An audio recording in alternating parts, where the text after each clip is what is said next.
저는 신학교 다닐 때 한상동 목사님을 만난 것을 큰 복으로 생각합니다. 일제강점기 때 신사참배 반대 운동하시다가 우리 김해 무척산 기도원에서 기도하시고 반대운동 벌이시다가 붙잡혀서 평양 형무소에서 한 5년 정도의 옥고를 치르시고 해방될 때 풀려나셨습니다.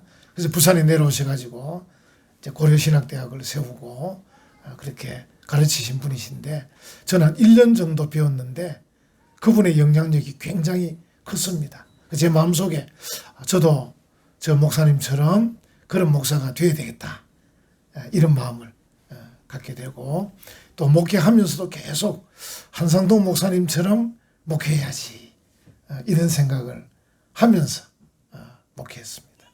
여러분도 혹 이제 존경하는 목사님이나 또 존경하는 선생님이나 있으신지요? 또 그 목사님이나 그 선생님이 여러분의 인생에 또 많은 영향을 끼쳤는지요? 우리 한번 생각해 보면 좋겠습니다. 그래서 내가 존경하는 목사님이 계시나 선생님이 계시나 또 그분이 내 삶에 어떤 영향을 끼쳤나 한번 이런 생각을 해보면 좋겠습니다. 오늘 본문은 모세에 대해서 말씀하고 있습니다. 모세의 직책을 오늘 본문은 선지자라고 표현합니다. 선지자. 10절에 보면 그 후에는 이스라엘에 모세와 같은 선지자가 일어나지 못하였나니 이 말은 모세 같은 선지자가 없었다 이런 뜻입니다. 모세가 흠이 없었다는 말이 아닙니다. 이런저런 흠도 있었는데 모세는 그가 받은 직책에 대해서는 정말 그 직책의 사명을 잘 수행했다 이런 뜻입니다. 그래서 모세의 직책의 어떤 지위, 특권, 그 영향력은 대단했다 이런 뜻입니다. 그래서 이제 저 같은 경우도 제가 목사니까 내가 목사로서는 정말 존경받는 목사가 되어야 되겠다. 정말 내가 목사로서는 후배 목사들이 따라오고 싶은 목사가 되어야 되겠다. 이런 늘 마음 갖고 있습니다. 여러분이 예를 들어 직장 같으면 직장에서 여러분의 지위가 있죠. 또 특권도 있고 권위도 있습니다. 여러분이 적어도 그 분야에서는 나를 따라오는 후배가 나를 보고 내가 저 선배처럼 직장생활을 해야 되겠다. 이런 마음을 갖도록 해야 됩니다. 사업을 하시면 이제 사업하는 분이면 여러분이 사업을 할 때 후배 사업가들을 볼 때 야, 내가 저 사장님처럼 나도 사업을 그렇게 해야 되겠다. 이런 마음을 갖도록 우리의 직책에 대해서는 정말 우리가 그 사명을 잘 감당해야 되겠다. 그런 마음을 가져야 되겠습니다. 모세는 그러했다는 겁니다.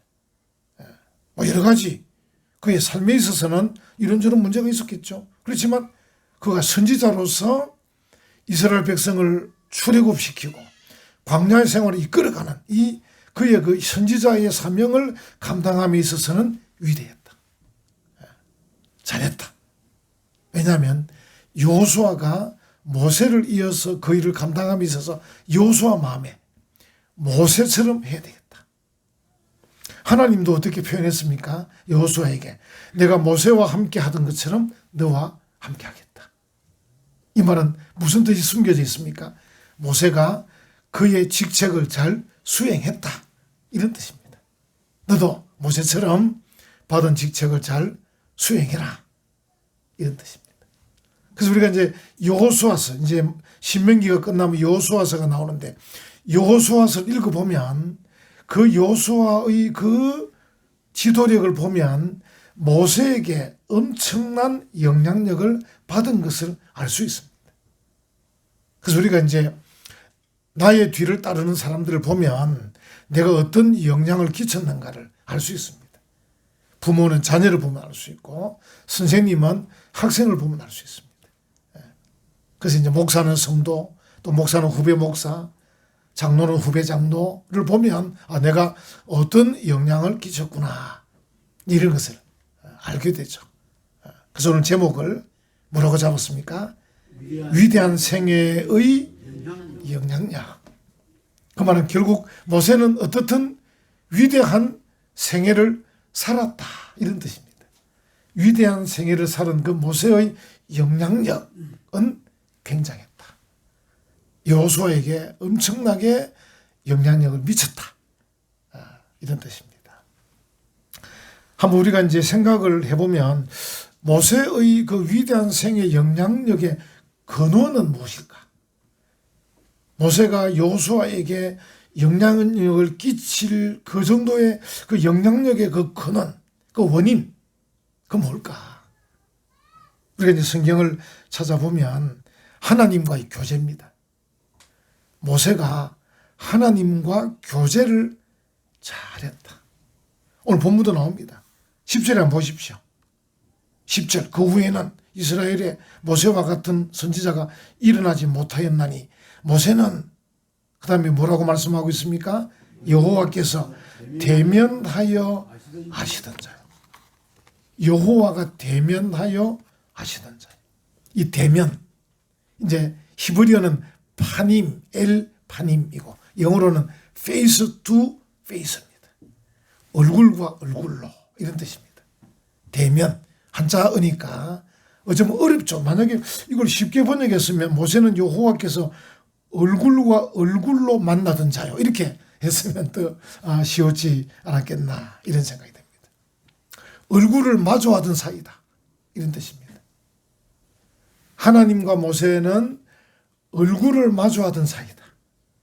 face to face. 파님 엘 파님 했다는 것. 이게 모세의 위대한 생애 그리고 여호수아에게 영향력을 끼친 그 근원이다. 근원이다. 샘이다, 샘. 우리 여러분 이 모든 물도 보면 거슬러 올라가면 이 샘의 근원이 있습니다. 땅에서 솟아나고 있습니다. 하늘에서 비가 내린 것도 땅이 머금기도 하지만 땅속에 솟아납니다. 산에도 가보면 희한합니다. 저 높은 산꼭대기에 물이 솟아나고 있습니다. 그 물이 내려오면서 계속 모아가지고 점점 유라천을 만들고, 그죠? 조만포를 만들고, 낙동강을 만들고, 이렇게 만들어갑니다. 샘의 권한. 그러니까 모세의 위대한 생애, 그리고 영향력을 끼치는 그 권한. 하나님과의 무엇이라고요? 교제. 하나님과의 교제. 여러분들이 이제 제가 부끄럽긴 하지만 변 목사님에게서 조금이라도 좀 배우려면 제 얼굴을 자주 봐야 됩니다. 일주일에 한 번 보면 저분이 누구시더라 이렇게 됩니다. 여러분 생각해 보세요. 부모와 자녀 간에 일주일에 한 번만 보면 어떻게 되겠습니까?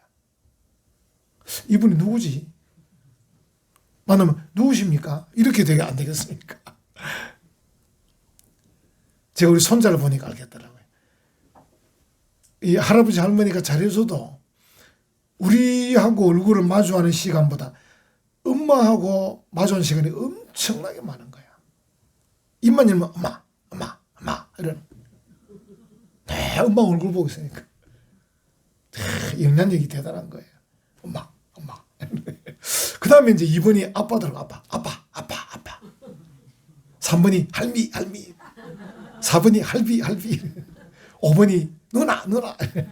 6번이 형님, 6번이요. 우리 선우가 좀 분발해야 되겠습니다. 그러니까 얼굴을 마주하는 그 숫자만큼 친한 거예요. 그래서 모세가 하나님과 얼굴과 얼굴을 마주했다. face to face. 파님 엘 파님. 어려운 한자말로 대면하였다. 이렇게 말씀을 하고 있습니다. 결국은 이제 얼굴과 얼굴을 마주하며 교제했다. 이 말은 결국 인격적 교제죠. 서로 마주 보면서 또 서로 친해지면서 대화하면서 그 의중을 알고 그 뜻을 알고 그 마음을 아는 이제 이런 인격적 교제가 이루어지는 거죠. 얼굴만 보고 그냥 이래 아는 사이다가 아니고 얼굴을 마주 본단 말은 결국은 교제한단 말은 결국은 인격적 교제죠. 서로 인격적 교제. 영향을 받는 거죠. 그래서 이제 이 하나님과의 교제는 특별히 하나님이 너무 크시잖아요.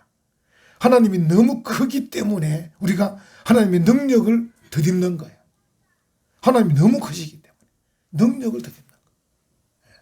여러분, 우리가 훌륭하신 분들하고 저 같은 경우도 학교 때 교수님 중에 뛰어나신 교수님들하고 계속 자주 만나고 그분에게서 책도 소개받고 뭐 그분의 얘기 자꾸 들으면 저도 수준이 자꾸 올라가는 거예요. 자꾸 수준이 올라가는 거예요. 그 제가 이제 고신대학교 설교를 한 번씩 학기마다 한 번씩 하는데 가면 학생들에게 늘 그래요. 일이 있으면 무조건 교수님 만나러 가라. 주일날은 무조건 목사님 만나러 가라. 제가 말씀드리잖아요. 대한민국에 배고픈 사람은 무조건 복지센터 가면 됩니다. 행정복지센터. 무조건 가면 일이 생깁니다. 그렇지 않습니까? 거기 복지 공무원이 앉아 있습니다. 도와주려고. 우리나라는 찾아가야 도와줍니다. 갖다 주진 않습니다. 마찬가지로 학생이 학교에서 우리 초등학교, 중고학생 선생님, 어쨌든 선생님에게 얘기하고 선생님 만나고 선생님에게 이렇게 뭐 상담을 하면 어쨌든 선생님 나보다 더 크기 때문에 내게 도움을 주는 거예요. 우리 교수님들 제가 대학 때 기억나면 만나서 얘기해 보면 어마어마하신 거예요. 공부를 얼마나 많이 했습니까? 한국에서도 많이 하고 미국 가서도 많이 하고 책도 또 얼마나 많이 읽습니까? 많이 읽으시죠. 그러니까 그분하고 얘기해 보면 이런저런 얘기가 막 나오는 거예요. 막 배울 게 있는 거죠. 나도 막 점점 풍성해지는 거죠. 이 모세는 하나님과 대면, 하나님과 얼굴과 얼굴을 마주해서 그분과 교제, 인격적 교제, 하나님으로부터 능력을 덧입는 이런 걸 이제 경험했다는 거죠. 이게 엄청난 경험이다. 그래서 이제 모세는 선지자로서 이스라엘 백성의 지도자로서 세상적인 표현을 빌리자면 성공한 거죠. 그러니까. 왜냐하면 이스라엘 백성을 200만 명을 애굽에서 이끌어냈잖아요. 군사동원도 안 하고 바로하고 단판을 지어가지고 광야를 40년 이끌었잖아요. 광야를 지나는 동안 농사도 못 짓습니다. 계속 힘지내야 되잖아요. 근데 그들을 먹이면서 재우면서 계속 이끌었어요.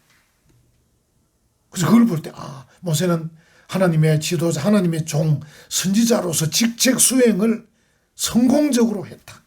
이유가 뭐냐? 하나님과의 교제다. 하나님과의 교제다. 이게 볼 수 있습니다. 여러분, 우리가 이제 생각을 해보면 어떤 경우는 쉬는 것도 참 중요하거든요. 쉬는 게 중요해요. 제가 이제 보니까 우리 직장인들 가운데서 계속 일만 해가지고 병을 빨리 얻는 분도 있어요. 제가 지금 이제 50대 되는 분들이 걱정이 많이 되는 게 뭐냐면, 왜냐하면 3, 4, 50대까지는 이게 이 젊음이랑 건강 때문에 버티긴 해요. 근데 어느 순간에 무너질 수가 있어요. 무너질 수가 있어요. 이번에 우리 이제 그 여행가 있는 동안에도 이제 합산교회 그 집사님의 아들이 죽었는데, 그 목사님은 우리보다 좀 빨리 후쿠오카에서 비행기로 서울로 이제 바로 올라가셨는데, 그 이제 그 아들이 서울에 있는 40대 직장인이에요. 근데 이제 직장 출근하는 동료가 전화도 안 받으니까 동료가 그 집에 찾아간 거예요. 그래서 문이 안 열리니까 경찰을 동원해서 이런데 죽어 있는 거예요. 돌연사. 그게 무서운 거예요. 40대, 50대. 조심해야 됩니다. 그래서 환갑을 넘기면 조금 또 한숨을 돌립니다. 한 10년 정도는. 환갑 전까지 환갑을 맞이하지 못할 수가 있습니다. 너무 무리하면. 그래서 여러분들이 이제 휴가도 잘 가야 됩니다. 휴가도 자주 가야 됩니다. 어쨌든 자주 가고 이렇게 해야 됩니다. 좀 쉬어야 된다는 거죠. 쉬어야 되고 또 뭐 어떻든 시간들을 주말을 주면 주말을 막 무조건 노는 걸로 생각하지만 주말에 좀 쉬어야 됩니다. 책도 좀 보고 편안하게 쉬고 교회 와서 예배도 드리고 얼마나 좋아. 이 설교자는 변목사 설교도 하지. 이 보십시오. 이 전문가 피아니스트가 피아노 반주해 주지. 이 전문가 기타 치지. 이 드럼 치는 선생도 이 기악을 전공한 분에게 배운 사람입니다. 배웠죠. 이 싱어들도 한번 보십시오. 그 표정은 얼마나 좋아. 나도 좀 있으면 쉬면 좋을 것 같아. 이게 좀 쉼이 필요합니다. 그러니까 육체와 영혼의 쉼이 필요합니다. 어떤 사람은 막 이 토요일 주일도 막 어디 가야 되는 줄 알아요. 막 놀러 다니고 어디 막 시합 다니고 막 다녀야 되는 줄 알아요. 그게 사람을 더 피곤하게 만드는 거예요. 그래서 좀 릴렉스 편안하게 좀 책도 싹 넘기고 편안. 음악도 클래식 음악도 좀 쫙 듣고 클래식 음악 피아노만 나오는 음악을 제가 들어보니까 너무 좀 한 점 미안해요. 좀 시끄러운 것 같더라고요. 땡땡땡땡 하는데 이 바이올린하고 깃들인 게 딱 나오면 또 편안하게 피아노와 바이올린 깃들이 가지고 클래식도 듣고 책도 보고 좀 쉬는 게 참 중요해요. 그런데 보통 이제 교수 같은 이런 막 책을 엄청나게 보는 분들은 6년 근무하면 1년을 쉬거든요. 교수들은 안식년 해가지고 이제 자기 옛날에 공부했던 학교로 가서 쉽니다. 그 게스트하우스에서 이제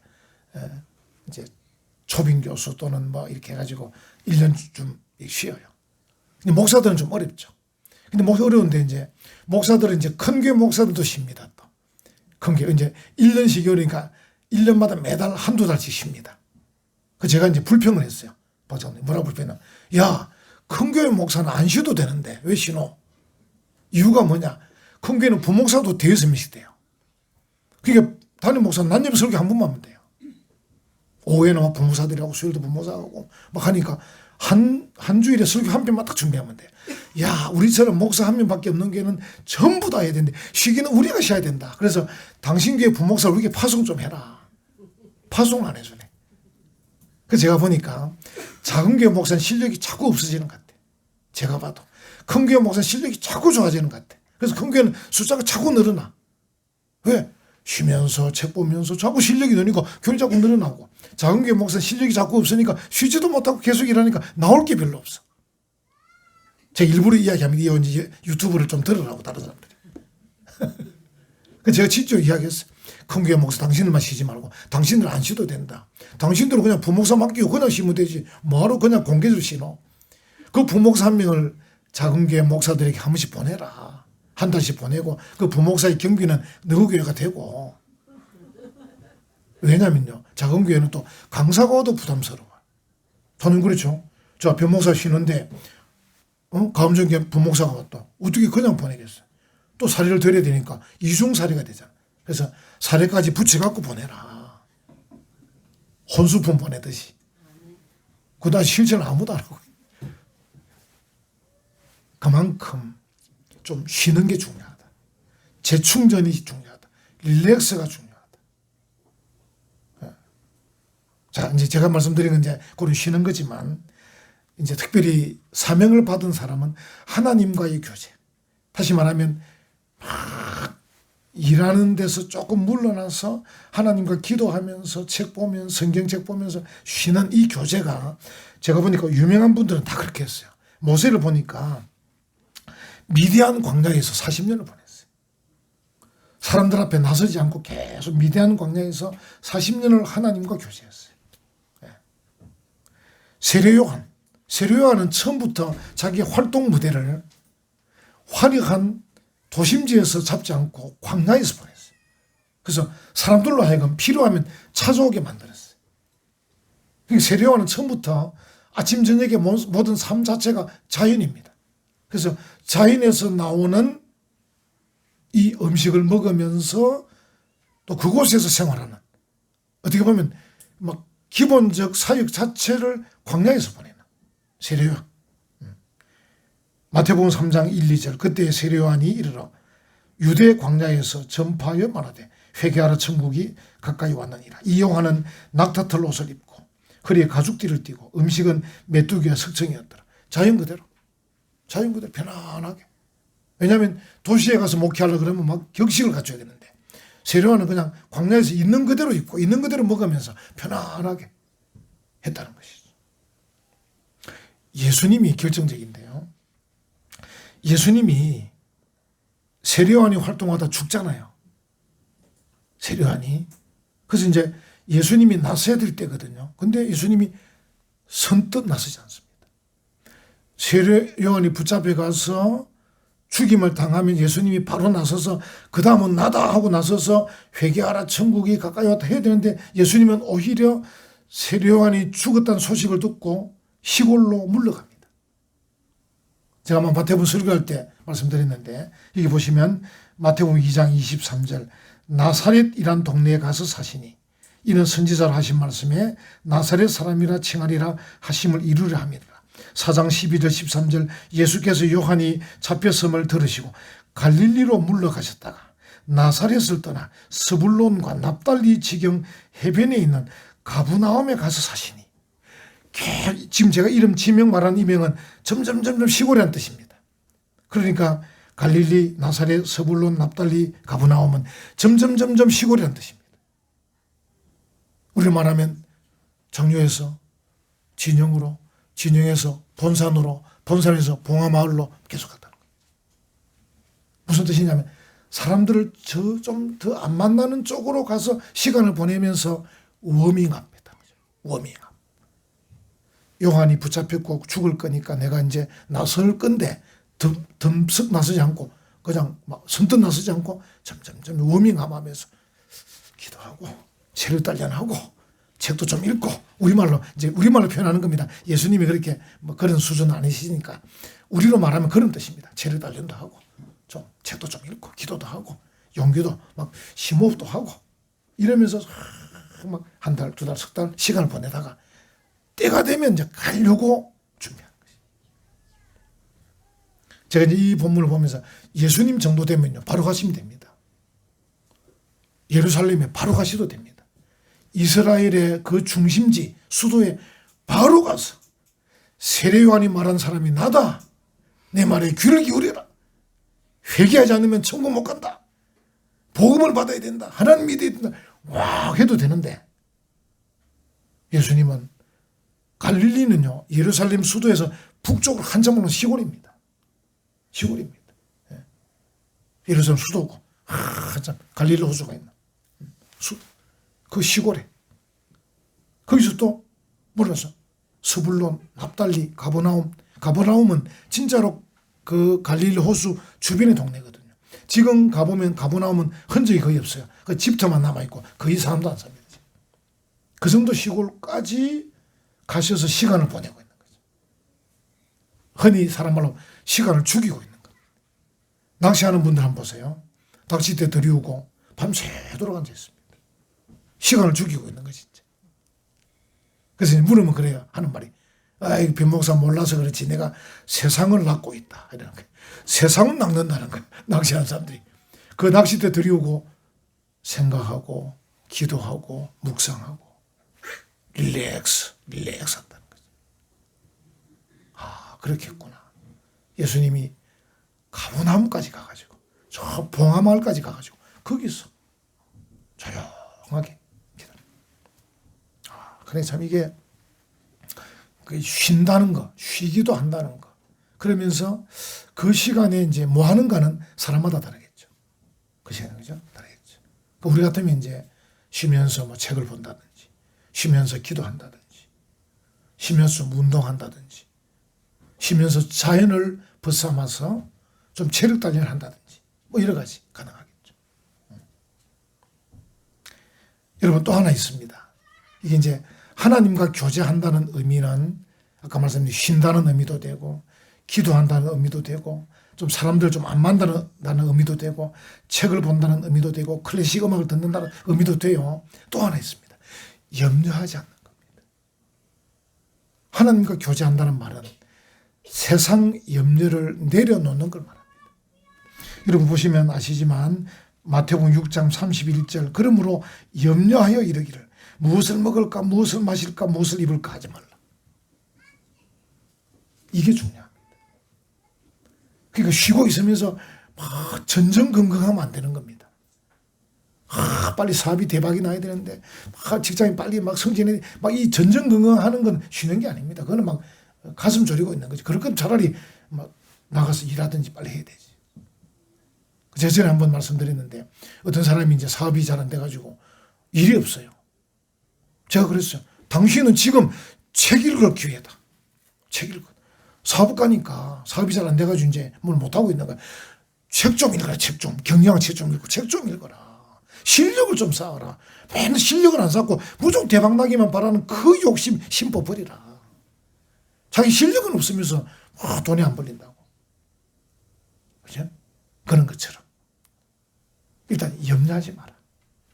염려하지 마라. 마태 6장 19절 너희를 위하여 보물을 땅에 쌓아두지 말라. 오직 너희를 위하여 보물을 하늘에 쌓아두라. 염려하지 말고 좀 이 영적인 자세를 바로 갖추어라. 그래서 우리가 하나님과의 교제, 가장 쉬운 건 기도입니다. 기도의 자리에 나오는 거. 하나님과 대면하는 거니까. face to face. 그리고 쉬는 겁니다. 좀. 시간을 잘 조절해서. 그리고 책도 좀 읽으시고, 성경도 읽으시고, 음악도 들으시고. 여러분, 이게 모세의 위대한 생애의 영향력의 근원이다. 근원. 그리고 이제 그 모세는 대면하고 끝난 게 아니고요. 바로 앞에 나갑니다. 용기가 필요합니다. 우리가 이제 아무리 기도하고 아무리 책을 읽고 아무리 음악을 듣고 아무리 쉬고 해도 가만히 있으면 안 되고요.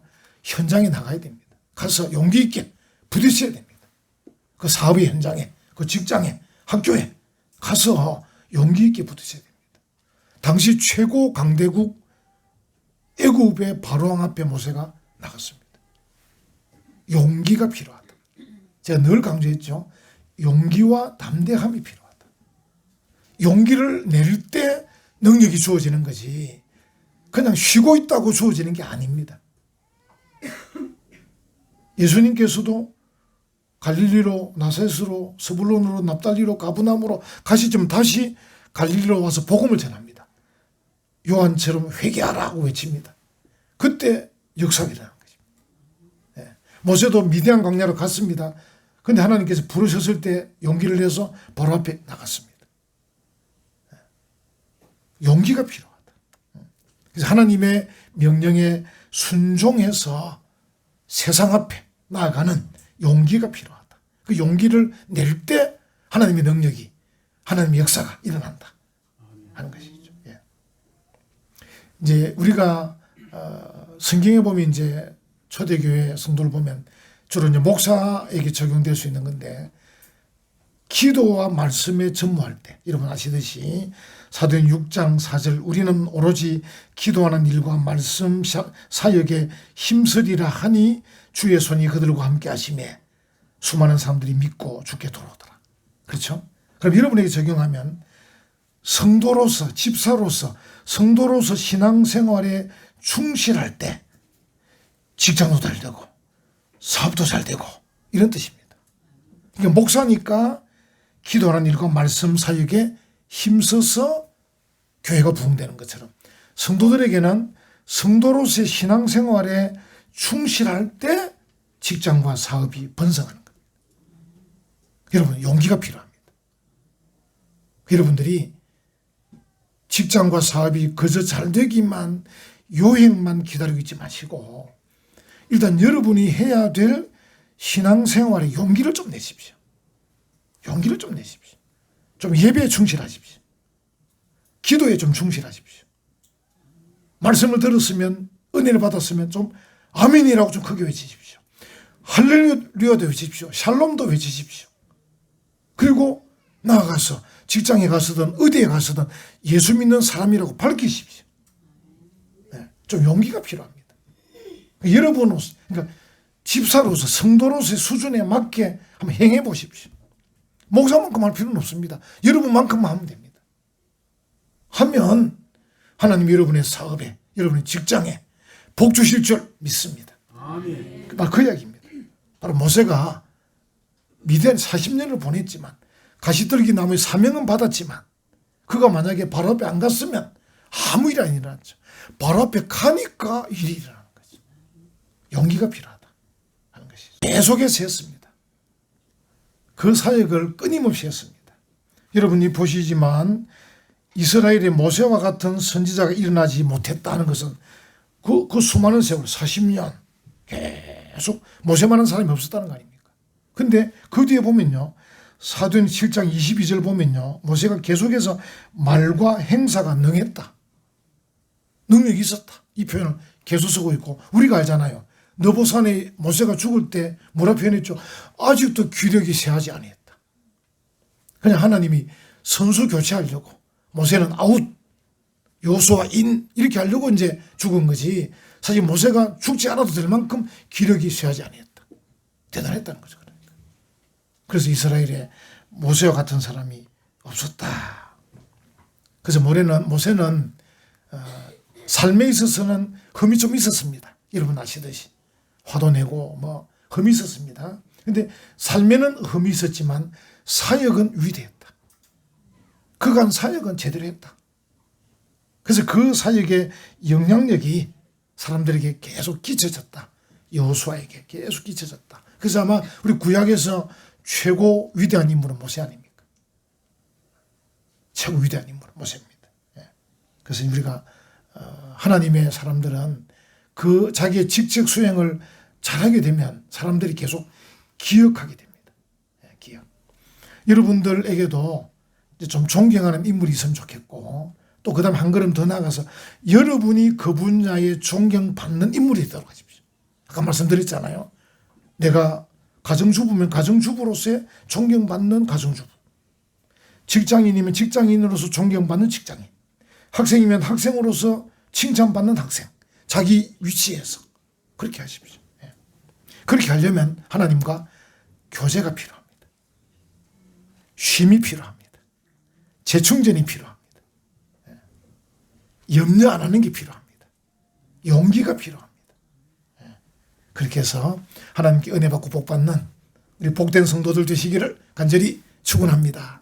아멘.